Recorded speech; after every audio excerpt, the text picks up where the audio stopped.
Hello everyone, welcome to my channel. आप लोगों का चैनल पर बहुत बहुत स्वागत है। तो हम लोग क्या कर रहे थे, हम अभी कौन से महापुरुष की जीवनी कर रहे थे, है ना। ये हमारे क्या नाम था इनका, राजीव गांधी जी, उनका हम कर रहे थे। ठीक है, तो हम उनका कहाँ तक कर चुके थे, हम लोग ने राजनीतिक सफ़र देख लिया था इनका थोड़ा सा, है ना। पूरा नहीं, पूरा देख लिया था हमने। अब हम क्या देखेंगे, इनका असाधारण व्यक्तित्व, इनका व्यक्तित्व कैसा था। ठीक है, आपको पता होना चाहिए कि मैं आपको बायोग्राफीज़ क्यों करा रही हूँ। आपको बायोग्राफीज़ इसलिए कराई जा रही हैं क्योंकि आपके इस चैनल पर, ठीक है, एनसीईआरटीज़ कवर कराते हैं जो कि एसएसटी की हैं। एसएसटी में आपको पता है ना, हिस्ट्री और पॉलिटी, ज्योग्राफी और इकोनॉमिक्स होते हैं ना, 4 सब्जेक्ट होते हैं हमारे। तो हम इसको 6th से 12th कराते हैं।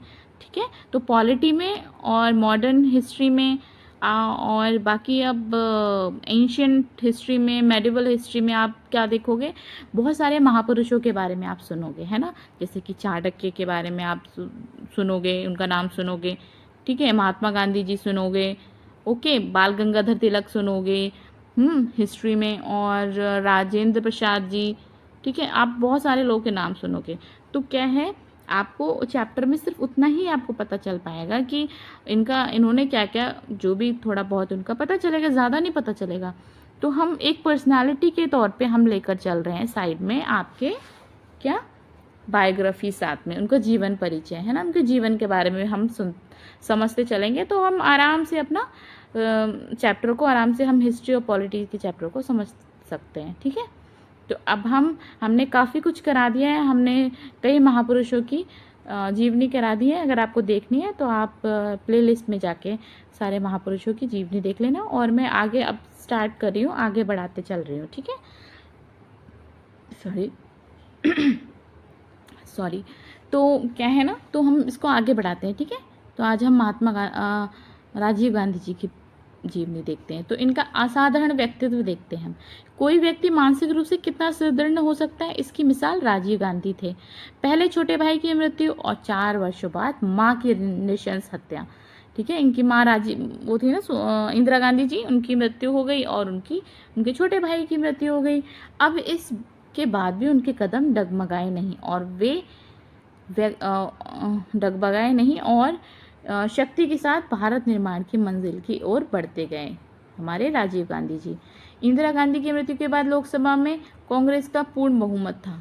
इंदिरा गांधी की मृत्यु के बाद क्या था, कांग्रेस में, लोकसभा में कांग्रेस का पूर्ण बहुमत था। लोकसभा में राजीव गांधी लोकसभा के निर्वाचित सदस्य थे। फिर भी राजनीतिक सुचिंता का परिचय देते हुए उन्होंने पुनः लोकसभा में चुनाव समय पूर्व करवाए ताकि कोई यह उंगली ना उठा सके कि जितना जनता ने इंदिरा गांधी जी को देखकर कांग्रेस को बहुमत दिया था, राजीव को नहीं, है ना। उन्होंने सोचा कि जनता ने तो मुझे देकर तो बहुमत नहीं दिया था, तो उनकी माता जी इंदिरा गांधी जी को देकर दिया था, बहुमत से कांग्रेस आई थी लोकसभा में, तो राजीव को नहीं। ठीक है, राजीव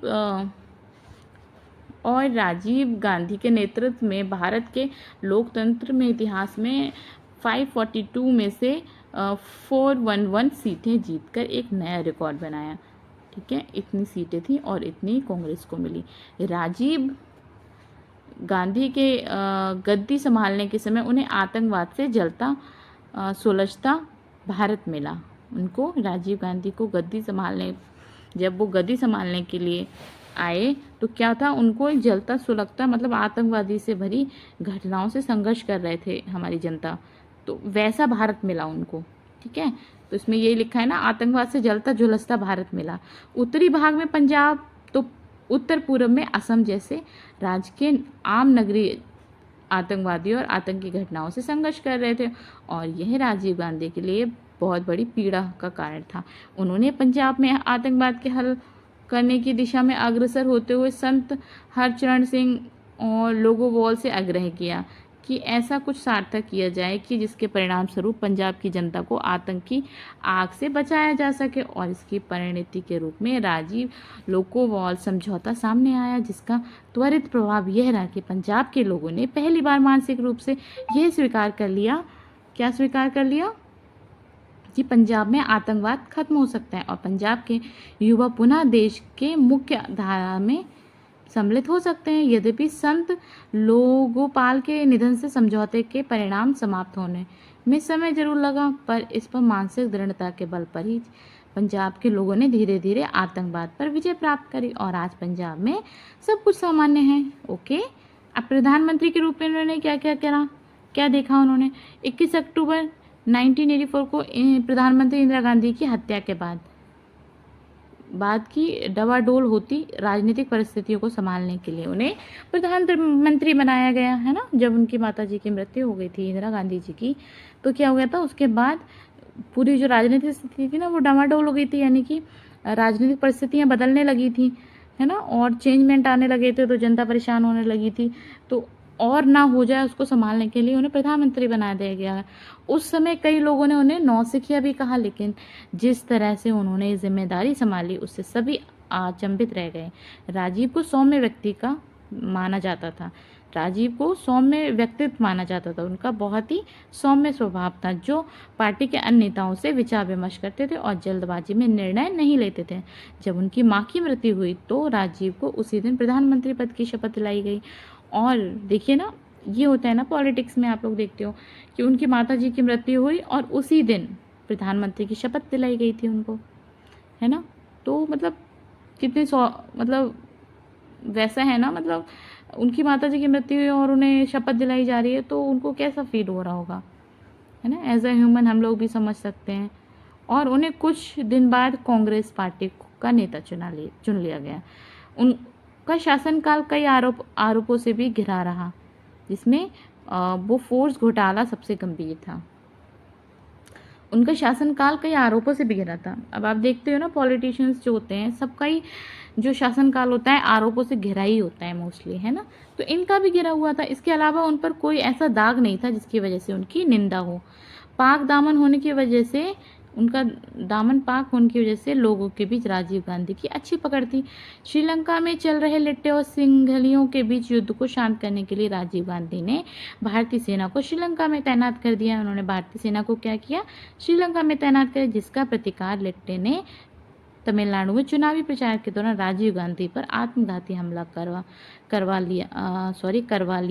ओके, हाँ सॉरी, क्या पढ़ रही थी मैं, गांधी पर आत्मघाती हमला कर लिया। मतलब क्या था, जो श्रीलंका में लिट्टे और सिंघलियों के बीच युद्ध चल रहा था श्रीलंका में, तो उसे शांत करने के लिए राजीव गांधी ने क्या किया, भारतीय सेना को श्रीलंका में भेज दिया, जिसका प्रतिकार लिट्टे ने तमिलनाडु में चुनावी प्रचार के दौरान, जो तब क्या हुआ, जो लिट्टे थे ना जो श्रीलंका में, ठीक है, श्रीलंका के जो लिट्टे थे वो तमिलनाडु में थे, तमिलनाडु के थे जो लिट्टे ना, वो उनने चुनावी प्रचार के दौरान क्या हुआ, उन पर हमला कर दिया। और 21 मई 1990 को सुबह 10 बजे के करीब एक महिला राजीव गांधी से मिलने के लिए स्टेज पर गई और उनके पांव छूने के लिए जैसे ही झुकी, उसके शरीर में लगा RDX फट गया।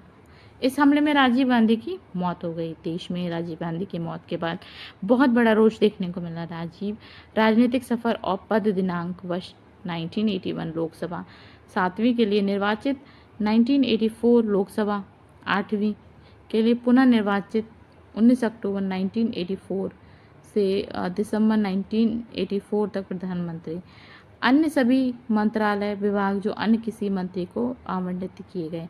31 दिसंबर 1984 से 14 जनवरी 1985 वाणिज्य और आपूर्ति, ठीक है, उनको कई जगह से उन्हें मंत्री पद मिले थे। उद्योग और कंपनी मामले मिले, विज्ञान और प्रौद्योगिकी, परमाणु ऊर्जा, अंतरिक्ष, इलेक्ट्रॉनिक्स, महासागर विकास, कार्मिक प्रशासनिक सुधार, युवा मामले, खेल संस्कृति, पर्यटक, नागर विमानन मंत्रालय का भी पदभार संभाला।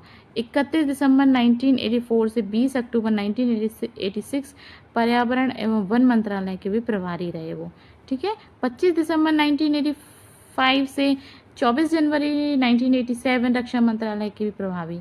4 जून 1986 से 24 जून 1986 परिवहन मंत्रालय के भी प्रभारी रहे, ठीक है। 24 जनवरी क्या क्या इन्होंने पद संभाले थे ना, वो और कौन सी ईयर में, ये इसमें दिए हुए हैं, ठीक है।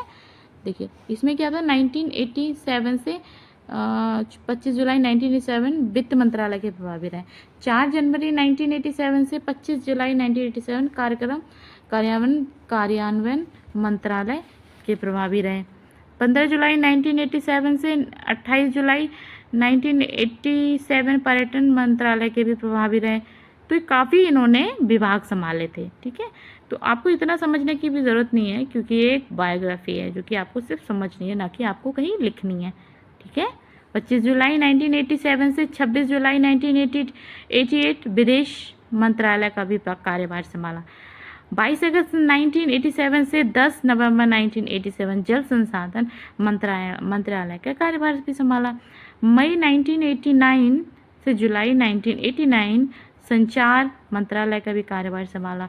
1989 लोकसभा 9वीं के लिए तीसरी बार निर्वाचित, और 18 दिसंबर 1989 से 24 दिसंबर 1990 लोकसभा, जो कि 9वीं लोकसभा थी, विपक्ष के नेता थे। ठीक है, 24 जनवरी 1990 सदस्य सामान्य प्रयोजन समिति। ठीक है, और 1991 लोकसभा 10वीं के लिए चौथी बार निर्वाचित किए गए।